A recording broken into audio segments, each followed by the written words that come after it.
یہ جادوگر ہے اور بہت بڑا جادوگر، اور اس سے مقابلے کے لیے ہم جادوگر کو جمع کرنا پڑتا ہے۔ تم اس کو فلاں دن فلاں موعد پر فلاں موقع پر، جس کو قرآن نے عید کا دن کہا کہ عید کے دن جو بھی بنی اسرائیل میں عید کا دن ہوتا ہوگا، عید کے دن ان کو فلاں مقام پر بلا لو، اور اس وقت کہ جب سورج نکل رہا ہو، سورج چڑھ رہا ہو، اس وقت ان لوگوں کو بلا لو، اور ہم یہاں سے مصر کے بڑے بڑے اور عظیم جو ساحر اور جادوگر ہیں ان لوگوں کو جمع کریں گے، اور یہ جتنے ہی بڑے جادوگر ہوں جو ان کا مقابلہ نہیں کر پائیں گے ان سارے جادوگروں کا۔ طے بات ہے، جناب موسیٰ کو کہا گیا کہ فلاں دن آنا، عید والے دن فلاں مقام پر اس وقت موقع آیا، پورے مصر سے بڑے بڑے جادوگر کو جمع کر کے لایا گیا۔ یہ تمام جادوگر آئے، جناب موسیٰ و ہارون ایک طرف، تمام بڑے بڑے مصر کے مشہور معروف اور عظیم جادوگر دوسری طرف، وہ ہاتھ میں کچھ چیزیں لے کر آئے۔ جناب موسیٰ کے ہاتھ میں ایسا انہوں نے آ کر کہا ہمارے ہاتھ میں، ہم اس کو پہلے دیں گے، یہ جو تمہارے ہاتھ میں اس کو بولو۔ جناب موسیٰ کہتے ہیں ان کے ہاتھ میں رسی تھی، انہوں نے دیکھی وہ سانپ کی طرح دکھنے لگی۔ اب جب سانپ کی طرح دکھنے لگی تو قرآن مجید نے کہا جناب موسیٰ کے لیے، اگر قرآن نے نہیں کہا ہوتا تو میں نہیں کہتا اس پیغمبر کے لیے کہ موسیٰ کے دل میں کچھ دیر کے لیے دہشت ہوئی، ایک دہشت تاری ہوئی۔ پروردگار نے جناب موسیٰ کے اوپر وحی کی کہ موسیٰ یہ تمہارے ہاتھ میں جو عصا ہے اس کو زمین پر مارو۔ اب جناب موسیٰ نے اس عصا کو زمین پر جب مارا تو وہ اژدہا بن گیا، یعنی ان کی رسیاں سانپ کی طرح دکھنے لگی تھی، ان کا عصا اژدہا بن گیا۔ اور اس کی دلیل یہ ہے کہ اس اژدہا نے ان کے سانپ دکھنے والی رسیوں کو نگلنا شروع کیا، اور جب اس نے ان کو نگلنا شروع کیا تو ساحر جانتے تھے، جادوگر جانتے تھے کہ جادو کیا ہوتا ہے اور معجزہ کیا ہوتا ہے۔ بھائی وہ سمجھ گئے کہ اگر یہ جادو ہوتا تو ان کے عصے کا اژدہا ان سانپوں کو کھا نہیں سکتا تھا، یہ جو کھا رہا ہے اس کا مطلب یہ ہے کہ یہ حقیقی اژدہا بن چکا ہے۔ اور یہ جیسے ہی انہوں نے ان منظروں کو دیکھا تو پروردگار عالم نے ارشاد فرمایا فَأُلْقِيَ السَّحَرَةُ سُجَّدًا، یہ تمام جادوگر پروردگار کی بارگاہ میں سجدے میں جا گرے، یعنی میں یوں کہوں کہ عبادت کرنا شروع کر دی اور اعلان کیا آمنا برب ہارون و موسیٰ، ہم ہارون اور موسیٰ کے پروردگار پر ایمان لے کر آ گئے۔ اور جب یہاں تک بات پہنچی تو فوراً فرعون نے کہا کہ تم نے میری اجازت کے بغیر ہارون اور موسیٰ کے پروردگار پر تم لوگ ایمان لے کر آ گئے، میں تمہارے ہاتھ اور پاؤں مخالف سنتوں سے کاٹ دوں گا، تم لوگوں کو نہیں چھوڑوں گا۔ یہ سجدے میں پڑے ہوئے ہیں، انہیں کچھ سنائی نہیں دے رہا۔ بھائی فوراً پلٹ کر کہتے ہیں کہ آمنا بربنا، ہم اپنے پروردگار پر ایمان لائے، یعنی ابھی جو ہارون اور موسیٰ کا پروردگار تھا وہ ہمارا پروردگار ہے۔ ایک درود بھیجیے محمد و آل محمد۔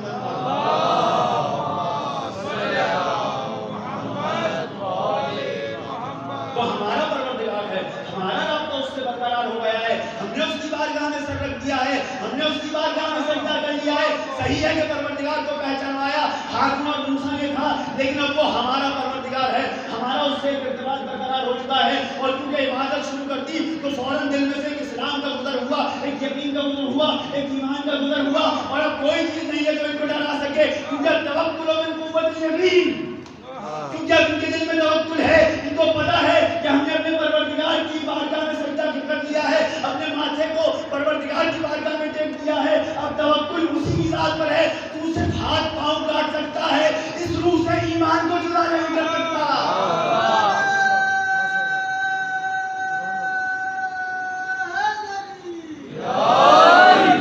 بس تم میرے ہاتھ پاؤں کاٹ دو گے ہمارے، لیکن اس ایمان کو ہم سے جدا نہیں کر سکتے، اس یقین کو ہم سے جدا نہیں کر سکتے۔ اور کیونکہ یقین آ گیا تو الصبر من ثمرۃ الیقین، یہ صبر وہ ہے کہ جو کہ یقین کی وجہ سے نعمت ملتی ہے، یہ صبر ہے۔ الاخلاص من ثمرۃ الیقین، کوئی یقین کی منزل پر اگر پہنچ گیا تو پروردگار کی بارگاہ میں آ کر خالص ہو گیا، اب اس کو کسی کا ڈر نہیں ہے، اب سجدہ صرف پروردگار کے لیے ہے، اب عبادتیں صرف اس کے لیے ہیں، اب ذکر صرف اس کا ہے، اب اقرار ربوبیت صرف اس کا ہے۔ اب وہ ہے جس کی ہم عبادت کریں گے، اب وہ ہے جس کا ہم ذکر کریں گے، اب وہ ہے جس کے لیے اپنی جان دے دیں گے۔ اب ہمیں کوئی ڈرا نہیں سکتا، اب ہمیں کوئی دھمکا نہیں سکتا، اب کوئی ہمیں ہمارے ایمان سے جدا نہیں کر سکتا۔